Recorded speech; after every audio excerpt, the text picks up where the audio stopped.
terjadinya perceraian, mengapa terjadinya ikatan yang renggang, ya. Kata Nabi dalam hadis yang dijelaskan dalam kitab Sahih Targhib, ya, hadis ini sampaikan oleh Imam Ahmad. Rasul mengatakan walladzi nafsu Muhammadin biyadihi, demi Allah zat yang jiwa Muhammad ada dalam genggamannya, ma tawadda ithnani fa furiqu bainahuma illa bidzambin yukhdisu ahaduhuma. Tidaklah dua insan yang saling mencintai saling berpisah kemudian dia bercerai, ya, saling bercintai saling mesra kemudian dia bercerai kecuali karena dosa salah satu di antara mereka. Jadi kalau ditanya apa penyebab utama rusaknya rumah tangga sehingga terjadi perceraian, sehingga hubungan menjadi lepas, renggang, ada dosa di antara kita. Nah, dosa ini kadang nggak disadari, makanan yang haram, sholat yang sudah mulai diabaikan, pekerjaan yang diambil, atau misalnya mata yang memandang di hal yang haram di saat sepi, ya, dia bukan pasangannya. Semua itu yang dihitung dosa dan dia tidak istighfari, itu akan merusak hubungan dia dengan pasangannya. Tiba-tiba kok Pak istri yang dulu nampak cantik kok sekarang jadi biasa aja. Sebab kenapa istri yang nampak cantik jadi biasa saja? Mata yang sudah sering melihat yang haram, yang halal tak lagi nikmat. Jadi ketika sudah biasa melihat yang haram, maka yang halal tak nikmat, selalu ada sensasi. Nah, ini yang terkait dengan faktor hubungan spiritual antara masing-masing pelaku. Makanya setiap konselor, setiap psikolog muslim tidak bisa memberikan solusi teknis dulu sebelum ini diberesin, ya, fundamennya. Bahkan ketika mereka pun melakukan tobat, tapi tobat itu tidak fokus pada Allah. Saya gini, ada kasus ini sampai dia ketika bercerai datang ke saya, dia minta saya jadi saksi untuk dia membuat perjanjian dengan istrinya. Dia bilang, Ustadz, tolong Ustadz, saya digugat cerai istri dan istri sudah selingkuh. Suaminya nggak mau. Dalam hal ini dia berfokus mempertaruh rumah tangga karena ada anak yang harus dijaga sebagainya. Saya pikir bagus, oke. Dan dia minta supaya jadi saksi, tanda tangan. Kalau dia melakukan lagi perselingkuhan sampai perzinahan, maka otomatis istri boleh menggugat cerai gitu, ya.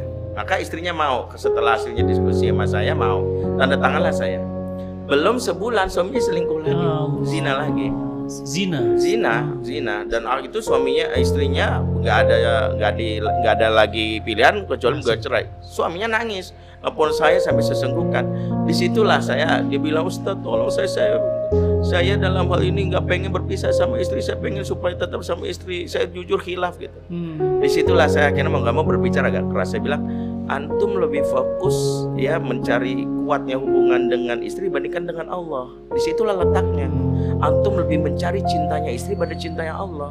Mohon maaf ya, kalau dalam urusan rumah tangga ini nggak penting istri mau bersama mantu atau tidak, yang penting Allah bersama mantu. Karena kalau ternyata maaf kata gitu, tetap menikah dalam konteks Allah murka, nggak akan pernah bahagia. Karena dia salah fokus. Tapi kalau ternyata fokus minta ampun sama Allah, tobat, istri mau minta cerai, insya Allah hidup bahagia. Allah cari yang lebih baik. Makanya kesalahan mendasar setiap kita ketika menyesali apa yang disebut dengan perselingkuhan, perceraian, karena dosa-dosa itu hanya pikir gimana cara hubungan dengan pasangan, gimana caranya itu. Saya pikir itu belakangan. Karena yang paling penting mau sendiri atau bersama, kalau Allah nggak ridho, maka itu nggak akan pernah bahagia.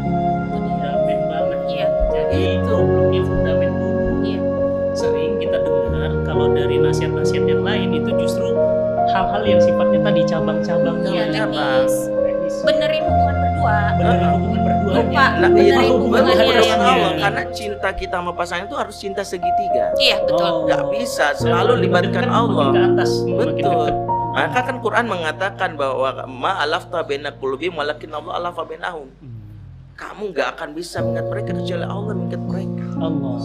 Jadi mau ditantang lo, wal kamu lan afakta ma fil ardi jami'a ma'alafta baina qulubihim. Seumpama kamu mengumpulkan harta di muka bumi untuk menyatukan hati mereka, nggak akan bisa.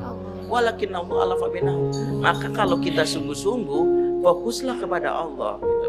Disitulah mengapa hampir semua kasus perselingkuhan, perceraian, saya bilang tidak ada cara lain untuk mendatangkan kembali pasangan ke kita kecuali Allah. Maka tobat yang benar, dan tobat yang benar itu nggak usah diperlihatkan sama dia. Allah yang akan datangkan. Kalau kita yakin, mudah bagi Allah mempertemukan Adam dan Hawa padahal mereka nggak tahu di mana lokasinya. puluhan tahun dulu nggak ada Gmaps, nggak ada cek location, nggak ada. Sherlock nggak ada Sherlock nggak ada. Tapi